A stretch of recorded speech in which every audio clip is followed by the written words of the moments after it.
जी के पानिया में डूब के नहाइनी हो।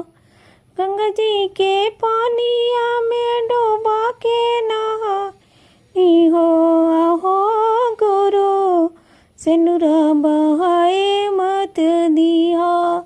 आहो गुरु सिनुरा बहाए मत दिया। पिया जी के लेके हम चर्चा में गइनी हो। पिया जी के लेके हम चर्चा में गइनी हो। आहो गुरु पिया जी पे दया बरसैया। हो ओ पिया जी पे दया बरसैया। सास ससुर लेके चर्चा में गइनी हो। सास ससुर लेके चर्चा में गइनी हो। ओहो गुरु सास ससुर पे दया बरसैया। ओहो गुरु सास ससुर पे दया बरसैया। गंगा जी के पानिया में डूब के नहाइनी हो। आहो गुरु सिनुरा बहाए मत दिया। आहो गुरु सिनुरा बहाए ते दिया। बेटा पतोहिया लेके चर्चा में गइनी हो। बेटा पतोहिया लेके चर्चा में गइनी हो।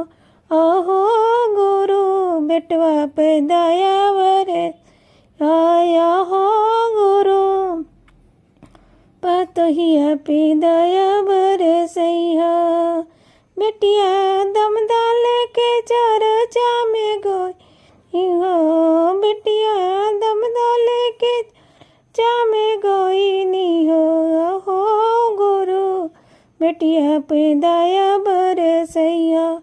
हो गुरु दमदा पे दया बरसैया। गंगा जी के पानिया में डूब के नहाइनी हो। गंगा जी के पानिया में डूब के नहाइनी हो। आहो गुरु सिनुरा बहाए दिया। हो गुरु बहाए मत दिया।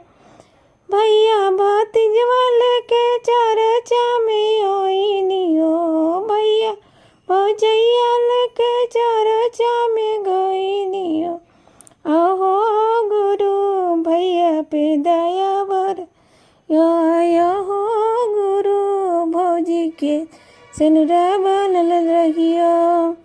पहिला में दया मांगब दूसरा में चर्चा हो। पहिला में दया मांगब हरा में चर्चा हो। आहो गुरु तीसरा में नमस्कारम पढ़ना। आहो गुरु तीसरा में नमः पढ़ना। गंगा जी के